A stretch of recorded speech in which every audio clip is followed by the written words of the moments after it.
CupCat free trial, pricing and user reviews. CupCat is a video editing software and mobile app designed for creators who want an easy, powerful tool to edit videos for TikTok, YouTube, Instagram and more.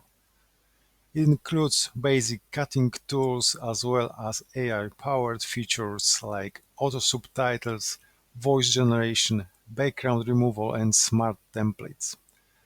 CapCut is developed by ByteDance, the same company behind TikTok.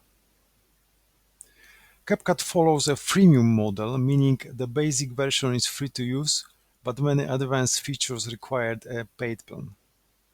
Standard plan is $9.99 per month and includes more effects, watermark removal, extra templates. Pro is about $19.99 per month or $179.99 per year with full AI tools, 4K export, larger cloud storage and premium resources.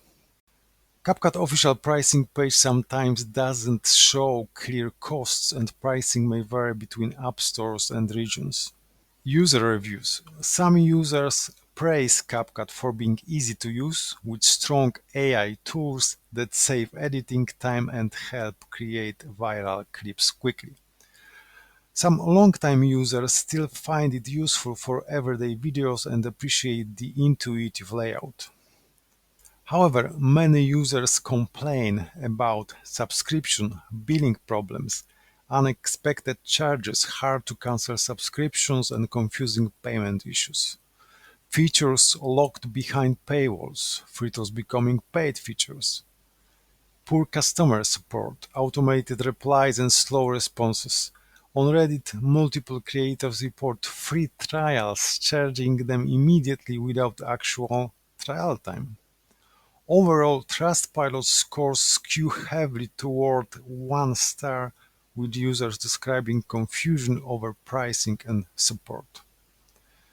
Is CapCut worth it? Well, CapCut can be a great entry-level editor with powerful AI tools and mobile-first design. If you are a casual social media creator, the free version might be enough to get started. But if you need professional stability, transparent pricing, and strong customer support, you may want to compare alternatives like DaVinci Resolve, Adobe Premiere, or Filmora, especially since some paid features in CapCut are controversial among users.